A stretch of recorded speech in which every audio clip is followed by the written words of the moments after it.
जय गुरुदेव। जय गुरुदेव। जय गुरुदेव। जय गुरुदेव। नाम भजा सो जीता जग में, नाम भजा सो जीता रे। नाम भजा सो जीता जग में, नाम भजा सो जीता रे। हाथ सुमिरनी पेट कतरनी, पढ़े भागवत गीता रे। हाथ सुमिरनी पेट कतरनी, पढ़े भागवत गीता रे। हृदय शोध किया नहीं बोरे, कहत सुनत दिन बीता रे। हृदय शुद्ध किया नहीं बोरे, कहत सुनत दिन बीता रे। नाम भजा सो जीता जग में, नाम भजा सो जीता रे। नाम भजा सो जीता जग में, नाम भजा सो जीता रे। और देव की पूजा कीनी, गुरु सो रहा मीता रे। और देव की पूजा कीन्ही, गुरु सो रहा मीता रे। धन दौलत तेरा यहीं रहेगा, अंत समय चल री तारे। धन दौलत तेरा यहीं रहेगा, अंत समय चल री तारे। नाम भजा सो जीता जग में, नाम भजा सो जीता रे। नाम भजा सो जीता जग में, नाम भजा सो जीता रे। बावरिया बन में फंदरों पे, संग में फिरे नचीता रे। बावरिया बन में फंदरों पे, संग में फिरे नचीता रे। कहे सतगुरु काल मारे, जैसे मृग को चीता रे। कहे सतगुरु काल मारे, जैसे मृग को चीता रे। नाम भजा सो जीता जग में, नाम भजा सो जीता रे। नाम भजा सो जीता जग में, नाम भजा सो जीता रे। जय गुरुदेव। जय गुरुदेव।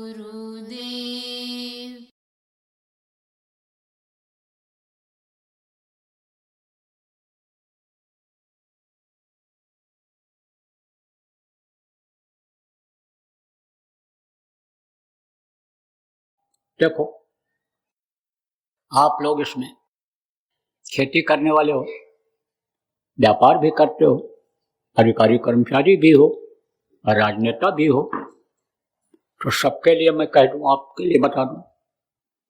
देखो ब्रह्मियों, आप जो किसानी करते हो, खेती करते हो, आप लोग उन्माद में मत आओ। प्रारब्ध पर विश्वास करो। जो पैदा होने के पहले माँ के स्तन में दूध भर देता है, परवरिश वो करता है, देता वो है।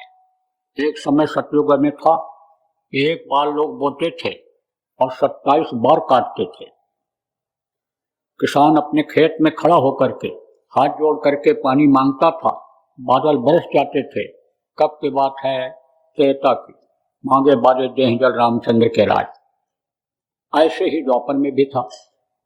तो देने वाला दूसरा है, कर्म आपको करने की जरूरत है। अगर मार करके, काट करके, या किसी का दिल दुखा करके, या किसी के शरीर को कष्ट दे करके, या नियम कानून को तोड़ करके आप कोई चीज लेना चाहोगे तो सफलता नहीं मिलेगी। इसलिए जिस देश में रहते हो, जिस देश के जो नागरिक हैं, लोग हैं, उसको भी आपको देखना है, उसकी संपत्ति को भी आपको देखना है कि उसका कोई नुकसान न हो, हमारा कोई नुकसान न हो, हमारे देश के नागरिकों का कोई नुकसान न हो। इस चीज को आपको देखने की जरूरत है। मोटी बात आप ये समझो कि हड़ताल, तोड़ फोड़, आंदोलन, धरना, घेराव से दूर रहना चाहिए आपको। जितनी मेहनत आप उसमें करते हो, रेल रोकने में करते हो, सड़कों पर बैठ करके सड़क को जाम करने में मेहनत करते हो, उतना मेहनत अगर खेती में करो तो उपज बढ़ जाएगी, सम्मान आपका बढ़ जाएगा। आपका अन्नदाता नाम रखा गया है, अन्नदाता आप कहलाओगे, फिर आंदोलनकारी नहीं कहलाओगे, फिर आप हड़ताल वाले आदमी नहीं कहलाओगे। आपकी इज्जत प्रतिष्ठा बनी रहेगी, अन्नदाता आप रहोगे। जवानों की जिंदगी बर्बाद हो जाती है किसमें? उन्माद में कि हमारा ये यूनियन है, सबसे ऊंचा है, तो चाहेंगे करा लेंगे, सरकार से जो चाहेंगे करा लेंगे। सरकार की भी मजबूरी रहती है, उस मजबूरी को भी आपको देखना चाहिए। यही देखना चाहिए कि कितना ये क्या कर सकते हैं, वो आपको देखना चाहिए कि ये क्या कर सकते हैं। जितना कर सकता है वही तो करेगा। एक बाप के 4 बेटा हैं और चारों को उसको देखना है, परवरिश करना है, व्यवस्था को घर के बनाए रखना है, आए गए का स्वागत सत्कार भी करना है, और आपको सम्मान प्रतिष्ठा भी बना करके आपके बच्चों को, परिवार के बच्चों को आने समझो आगे बढ़ाना है। तो कैसे हो सकती है ये बात? इसलिए ये सोचने और समझने की जरूरत है। ज्यादातर देखो हम ये देख रहे हैं कि ये जो आंदोलनकारी होते हैं, जो हड़ताल तोड़ फोड़ करते हैं, आगे नहीं करते हैं, वो कौन होते हैं? युवा होते हैं। उनको आगे झोंक देते हैं, उनकी जिंदगी बर्बाद हो जाती है। लाठी पड़ो, आप ये समझो सुरक्षा की जिम्मेदारी इनकी है, चाहे वो घर के ही अपने बच्चे हों और भर्ती हो गए हों पीएससी में, पुलिस में, लेकिन जब अधिकारी का हुक्म हो जाएगा, शासन का हुक्म हो जाएगा कि लाठी चलो, तब वो ये देखेंगे कि हमारा बाप बैठा है, हम हुक्का पी रहा है बैठ करके, कि हमारा भाई बैठा है, वो तो लठ मारेंगे ही। पलता है जब हाथ टूट गया, पैर टूट गया, जिंदगी बर्बाद हो गई। इसलिए इन सब चीजों में मत पड़ो। आप देखो, प्रकृति पर विश्वास करो, प्राकृतिक चीजों को आप मत छोड़ो। प्रकृति दे देती है तो आप ये समझो उस चीज को अगर आप खा लेते हो तो मन भर जाता है। कोई फल देखो आप, अलग कसैला होता है, कोई मीठा होता है, तो आप ये समझो कि फल खाओ, आप कसैला फल खाओ, पेट भर गया। मीठा फल खाओ तो भी तब भी पेट भर जाता है। मीठा खाने पेट नहीं भरेगा, कसैला ही खा लिया तो भूख खत्म हो गई। एक बात बता रहे हैं आपको। तो इसी तरह से समझो कि ये जो प्रकृति की बनाई हुई चीजें हैं, प्राकृतिक रूप से जो चीजें हैं, उनसे स्वास्थ्य भी सही रहता है, मन भी प्रसन्न रहता है। अब गौ पालना ही नहीं पसंद करते लोग, मार करके खा जाते हैं। बताओ कि जिसका दूध पियो, सेवा करो, माँ कहो, उसी का मांस खा जाओ, ये मानवता है? जिस देश के लोग, जिस धार्मिक देश के लोग, ऋषि मुनियों, महात्माओं, संतों के देश के लोग मांस खाने लग जाएंगे, उनके बुद्धि का विकास होगा? ये कितना भी प्रयास कोई कर ले, कहने को कह ले, ढिढोरा पीट दे कि भारत विश्व का गुरु होगा, लेकिन जब तक यह मांसाहार नहीं बंद होगा, गौओं का कटना नहीं बंद होगा, तब तक आध्यात्म का विकास नहीं होगा। और आध्यात्म के विकास से ही पूरे विश्व को दिशा मिली है, वो दिशा नहीं मिल सकती है।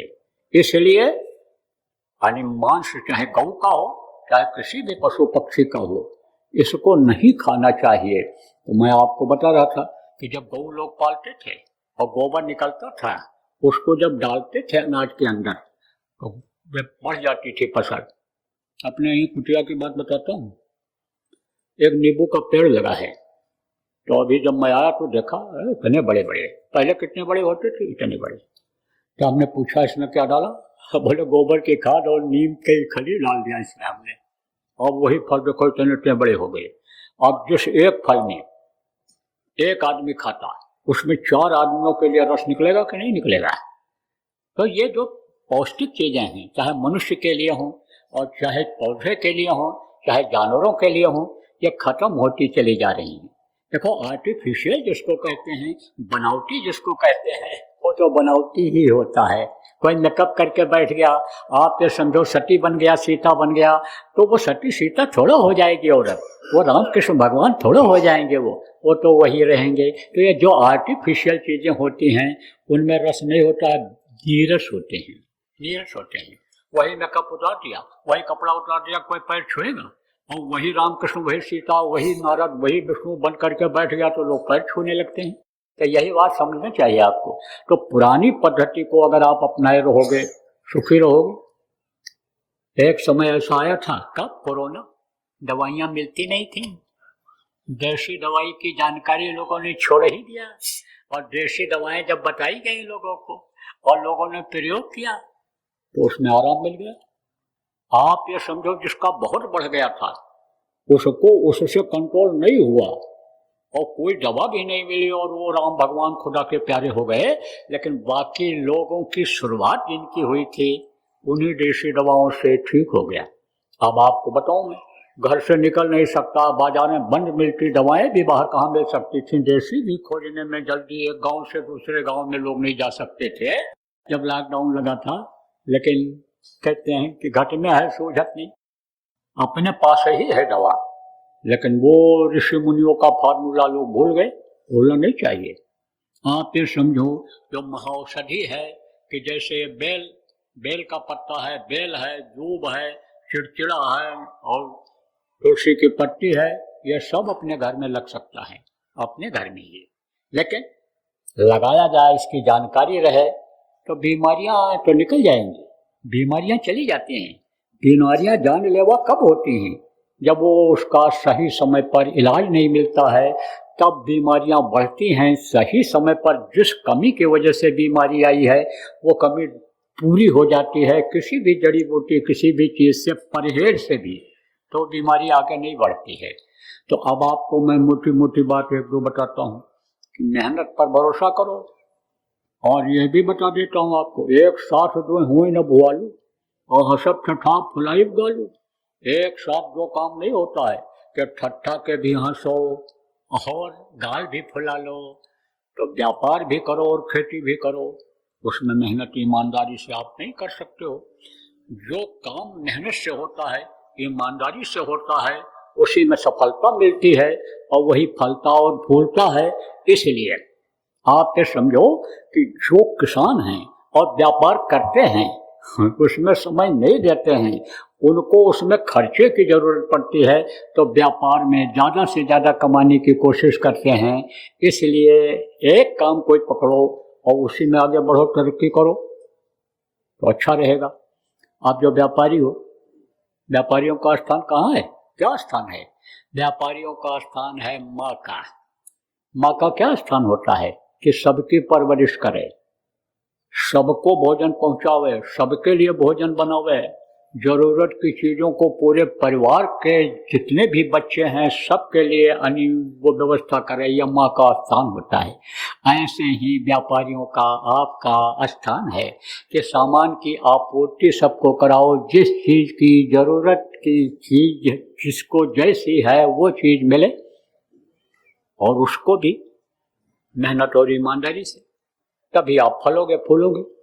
आज आप भले इकट्ठा कर लो, धोखा दे करके, बेईमानी करके, कम तोल करके आप भले इकट्ठा कर लो, लेकिन कहा माया छाया एक सी, माया एक छाया है, आज है कल नहीं रहेगी आपके पास। अगर इस तरह का धन इकट्ठा करोगे कहाँ चला जाएगा?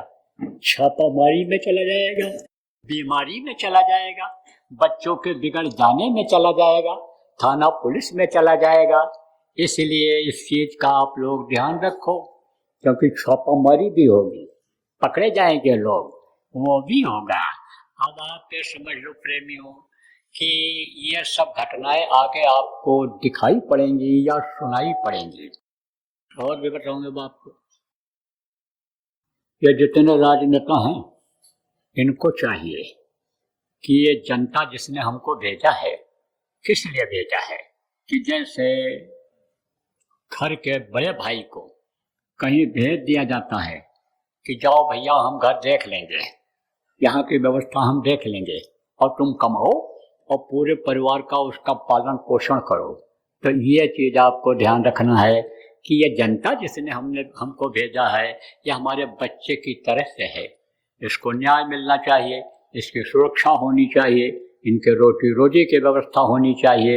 इस चीज़ को आपको देखना चाहिए। इनके धन को अगर आप बर्बाद करोगे, इनके समय को आप बर्बाद करोगे, तो ये जनता आज तो अभी भले न जानकारी में हो, न जानकारी में, लेकिन जब इनको जानकारी हो जाएगी तभी आपको पसंद नहीं करेंगे, फिर उस गद्दी पर, उस जगह पर आपको नहीं भेजेंगे। जनता का रुख किस तरह का होता है कि जैसे गाय का होता है, और गाय जब देखती है अपने घर को याद करती है, खूंटे को जहाँ वो बांधी जाती है, खाती है, रहती है, अब वो चल पड़ती है। ये नहीं देखती है कि ये फसल है, कि ये मिट्टी है, कि ये कीचड़ है, क्या है, पत्थर है, भग कर के वो वहाँ पहुँचती है। ऐसे ही ये जनता, इनको बहुत संभाल के रखना है, इनके दिल को जीतना है। और आपकी ये सारी गतिविधियां जो हैं ये जनता तक पहुंचने लग गई हैं। ये जो संसद में, विधानसभा में आप जनता का पैसा बर्बाद कर रहे हो, किस में, हुड़ंगी में, हल्ला मचाने में। पहले दूर से ही मालूम पड़ जाता था, आज भी मालूम पड़ जाता है। ठेले वाले जो लगा करके ये ढकेल खड़े रहते हैं कि अरे तरोई सस्ती हो गई, ये यानी समझो कि लौकी सस्ती हो गई, आलू ये नया आ गया, यहाँ आ जाओ, यहाँ आ जाओ। ये जो यानी हल्ला किधर जो वहाँ करते हो, इनको सब मालूम हुआ जा रहा है, सब मालूम हुआ जा रहा है। एक एक की खबर लेंगे, नाम लेवा नहीं रह जाएगा, कोई कह नहीं पाओगे हम इस पार्टी के हैं। ये बात मैं आपको बता दे रहा हूँ। इसलिए इस चीज का ध्यान रखो।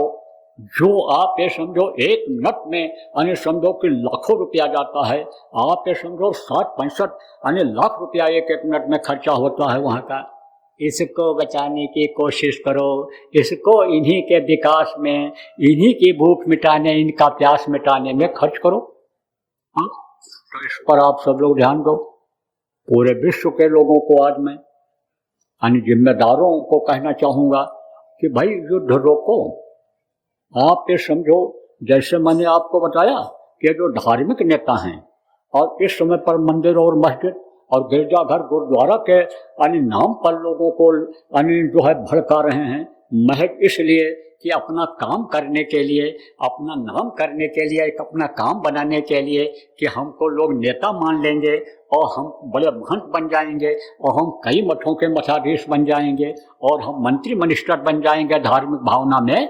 ये जो यानी गृह युद्ध यानी धर्म युद्ध कराने में लगे हुए हैं, ऐसे जो लोग आप विश्व युद्ध कराने में लगे हुए हो, ऐसे नेताओं से मैं ये निवेदन प्रार्थना करूंगा कि युद्ध को टालो। नहीं, जिस नाम के लिए आप इनको लड़ाने भिड़ाने में लग रहे हो, शासन करने में लगे हुए हो कि हम यानी कौम बात चला देंगे, हम जात बात चला देंगे, हम हिंदू बात चला देंगे, हम मुसलमान बात चला देंगे, हम यहूदी बात चला देंगे, क्रिश्चियन बात चला देंगे और हमारा नाम हो जाएगा और ये कौम हमारे पीछे हो जाएगी। तो जब मरने लगेंगे लोग तो आपके खिलाफ हो जाएंगे, आपका कोई नाम लेवा नहीं रह जाएगा। इसलिए हम ये चाहेंगे कि आप सब लोग बैठ करके, और युद्ध न हो, और युद्ध के जितने भी हथियार बना लिए गए हैं ये सब नष्ट कर दिए जाएं, और नहीं तो विश्व युद्ध की संभावना बन रही है। और इसी में अगर हमारी बातों को लोगों ने नहीं सुना, यही सोच लिया बाबा लोग ऐसे बोलते रहते हैं, बाबाओं का काम क्या है ऐसे बोलते रहते हैं, लेकिन ऐसे नहीं बोलते हैं, बातों में दम होता है तब बोलते हैं। तो हमारी बातों पर अगर ध्यान नहीं दिया तो इसी 2025 में आपको जो दिखाई पड़ेंगे और कुछ देशों का बहुत नुकसान होगा। बात को मान जाएंगे तो ये भविष्यवाणी नहीं है, एक चेतावनी है। भविष्यवाणियाँ जो होती हैं सत्य होती हैं, चेतावनी जो होती है उसमें परिवर्तन हो जाता है, मौत बदल जाती है। तो आप ये समझो मौत बदल जाएगी, जान माल की रक्षा हो जाएगी। और नहीं तो इसी 2025 में ही आपको जो दिखाई पड़ेंगे और एक ही कौम के, एक ही जाति, एक ही मजहब के लोगों का काफी नुकसान होगा। आपस में ही ये लोग लड़ करके खत्म हो जाएंगे। इसलिए इस बात को समझने की जरूरत है कि सब लोगों को बैठ करके एक रूपरेखा शांति की बना लेना चाहिए। अब ये भी हमको मालूम है कि यह सब इकट्ठा नहीं हो सकते हैं। जैसे कोई सरकार, साझा सरकार जब बन जाती है तब ऐसे ऐसे लगा रहता है कब गद्दी चली जाए, कब गद्दी चली जाए। और अगर इस 2025 में ये लोग संभल करके नहीं रहे तो गद्दियाँ चली भी जाएगी। कैसे चली जाएगी? वही जो साझा में है उनका स्वार्थ नहीं सीधा होगा तो वो बगल हो जाएंगे, देखने को मिलेगा आपको अगर हमारी बात को नहीं मानेंगे तो। और उनको फिर लाना और फिर इस तरह इकट्ठा करना बड़ा मुश्किल हो जाएगा, मेढक तौलना हो जाएगा। मेढक तौलना जानते हो? मेढक को पकड़ करके ले आओ और एक तरफ पलड़े में रखो और जैसे बात रखने लगोगे तैसे कोई न कोई छटक जाएगा। पकड़ करके मेढकों को ऐसे रखो और उठाओ, तौलो कि कितना वजन है इनका। अब उतना वजन से अगर वो मान लो ज्यादा हुए और एक हाथ से दूसरा बात फिर उस पर रखने लग जाओ तो उसमें से फिर कोई निकल जाएगा, कूद जाएगा। ऐसे ही मेढक तौलना हो जाएगा। तो अब आपको बता दें कि पूरे विश्व को लोग तो इकट्ठा हो ही नहीं सकते हैं। जितने भी राष्ट्रपति, प्रधानमंत्री और राजा इक्का दुक्का बचे हैं वो हैं, यह सब इकट्ठा हो ही नहीं सकते हैं। लेकिन जो प्रमुख हैं इस समय पर पूरे विश्व में, जिनका नाम है, प्रभाव है, असर है, वही इकट्ठा हो जाए। जैसे अमेरिका, रूस, चीन, इनके राष्ट्रपति, भारत देश के प्रधानमंत्री, राष्ट्रपति, यही चार अगर इकट्ठा हो जाएं, चारों भैया, तो यही कमाल दिखा सकते हैं, यही दिखा सकते हैं कमाल, यही इतिहास बना सकते हैं। तो हमारी तो इन चारों से यह प्रार्थना है कि आप चारों एक जगह बैठ जाओ। अल्लाह भरमान क्यों चाहे पड़ेगा फिर तुझे देना। एक सूत्र हमारा यही याद कर लो कि लाभ और मान को ताक में रख करके सेवा के भाव से जनता का सेवा करो। जिस काम के लिए जनता ने आपको भेजा है, जिस काम की उम्मीद देश और दुनिया को है आपसे, उसके लिए इकट्ठा हो जाओ और जनहित का यह काम करो। एक ऐसी व्यवस्था बना लो कि जिससे युद्ध हो ही नहीं, यह आराम से सिपाही लोग सोएं। आप ये समझो जैसे कुत्ता बिल्ली की रखवाली के लिए यानी समझो कोई सिपाही होता है, यानी कोई घर का यानी चौकीदार होता है, उसी तरह से ये रहें। लेकिन इनको यह फिक्र न रहे कि हमारी जान हथेली पर रखी हुई है, पता नहीं कब हमला हो जाए, हमला वाली बातें खत्म हो जाए। और यह भी बहुत कठिन लग रहा है हमको कि यह हो पाएगा, क्योंकि वर्चस्व की लड़ाई होती है। जैसा मैंने कहा कि शासन हो, नाम हो, दोनों काम हो, कि हम शासन करें इनके ऊपर, जनता के ऊपर। तो उसमें अन्य समझो कि सबकी भावनाएं कैसे जुड़ेंगी। जब आवे संतोष धन, सब धन धूल समान। अगर उनके अंदर संतोष भरने लग जाए, लोगों के अंदर इस तरह का उपदेश होने लग जाए कि भाई किसी का फायदा किसी चीज से हो रहा है तो उसका हो जाने दो, तुम्हारा भी फायदा होगा दूसरे का जब फायदा कराओगे तो ये झगड़ा सुलझ सकता है, तब झगड़ा सुलझेगा। और नहीं तो वही जो ये आंदोलन, हड़ताल, तोड़ फोड़ कराने वालों ने ही इसको आगे बढ़ा दिया, आप समझो वही अभी आवाज उठाने लग जाएंगे। इसलिए आप ये समझो कि उनके अंदर जब ये भावना भर दी जाए कि संतोष करो, जो प्रारब्ध का होगा मिलेगा, उससे आगे भी मिल सकता है। अगर कोई देने वाला मिल जाए, वो मिल जाए कि जिसको इंसान आदमी नहीं दे सकता है, तो आप भी समझो सब कुछ हो जाएगा। देखो ज्यादातर लड़ाइयां कहाँ होती हैं, किस लिए होती हैं? जर जमीन और जोरू। जर जमीन और जोरू, जर माने संपत्ति, यही लड़ाइयां हुई इसी में। कब पीछे भी इसी की वजह से हुई। जब कहा हम सुई के नख के बराबर जमीन नहीं देंगे, तब आप फिर समझो जमीन के लिए लड़ाई हुई महाभारत की। और तभी औरत के लिए लड़ाई हुई, औरत के चक्कर में लड़ाई हुई, किसके? द्रौपदी के। औरत के चक्कर में देखो जर जमीन, रुपया पैसा और जमीन, और जर जमीन जोरू। जोरू कौन थी? माता सीता जिनको कहा जाता है, उनकी वजह से लड़ाई हुई। तो लड़ाइयाँ ज्यादातर इसी वजह से होती। तो अब आप ये समझ लो, कुछ जमीन और नदी नाले पूरे विश्व में इस तरह के भी हैं कि उन्हीं को नहीं पता है हमारा कहाँ तक है, वहां पहुंच ही नहीं पाते हैं, पहुंच नहीं पाते हैं। अब आप ये समझो, न देख पाते हैं, न पहुंच पाते हैं, न साधन है। और साधन आप ये समझो इस तरह का बन नहीं पाता है कि मौसम का वो समझो कि मुकाबला कर लें। इसलिए आप समझो प्रेम कि जड़ की जो है उसका माप करा लिया जाए, अंदाजा लगा लिया जाए और फिर समझौता कर लिया जाए, तब नहीं होगा। ये कौम बाद में होता है, कहते हैं हमारा कौम ये ऊंचा है, हमारी जाति ये ऊंची, हमारा ये धर्म ऊंचा है। अगर ये उनमें भाव भर दिया जाए, सिखा दिया जाए कि मालिक सबका एक है, प्रभु सबका एक है, उसने जो नियम बनाया है उस नियम को पकड़ लो, उस यानी मानव धर्म का पालन कर लो, तो विवाद बन सकती है। अब ये तो हमारी अर्जी है और उनकी मर्जी है। हम तो प्रार्थना यही करते हैं कि सब सुखी हो जाएं, और सभ्य हो जाएं। और ये जो मानव शरीर मिला है, या मानव मंदिर मिला है, या जिस्मानी मस्जिद जो इबादत भजन पूजन के लिए मिला है, गुरुद्वारा जो मिला है, चर्च जो मिला है, या लोगों का बर्बाद ना हो जाए। देखो प्रेमियों, बच्चों और बच्चियों, सब के लिए ये बात बता रहा हूं, अगर ध्यान नहीं दोगे तो ये बच्चे आपके बिगड़ जाएंगे। बचपन से ही ध्यान देने की जरूरत है, क्योंकि जब पौधा को लगाओ, पेड़ को लगाओ, और उसका ध्यान नहीं दिया, टेढ़ा हो गया, तो फिर उसको सीधा नहीं कर पाओगे। इसलिए शुरू से ही ध्यान दो, पढ़ाई लिखाई पर ध्यान दो, उनके देख रेख रखो, खान पान पर उनके ध्यान दो, कहाँ जा रहे हैं, क्या खा रहे हैं, कहाँ किसके साथ घूम रहे हैं, क्या काम कर रहे हैं, इसका ध्यान रखो। बढ़ के आवाज पूछो क्या पढ़ा क्या पढ़ाया, बहुत बड़ा धर्म बनता है आपका। गृहस्थ का धर्म बनता है, बाढ़े पुत्र पिता के धर्म, खेती बाढ़े अपने कर्मा। आप ये समझो कि आपके वजह से ये कुछ बन सकते हैं, इसलिए पिता माता का बहुत बड़ा धर्म होता है।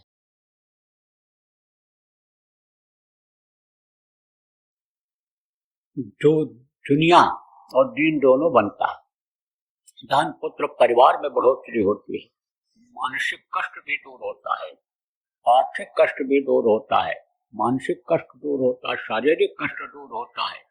इन्हीं में मिल जाएंगे आपको। बीमारियां रहती थी और निकल पड़े। बीमारी जिस कर्म के कारण पैदा किया था, उस कर्म को काटने के लिए प्रचार प्रसार में निकल पड़े, स्वस्थ होकर के आ गए। पिचके हुए गाल थे, भरे हुए गाल आए, घर में कोई दिक्कत नहीं। बच्चे कहते हैं पिताजी प्रचार ही करो, औरत भी खुश हो गई। अरे स्वस्थ रहे चाहे जहाँ रहे, काम तो ये सब चल रहा है, काम कोई रुकने वाला है। अनुभव करके देख लो आप।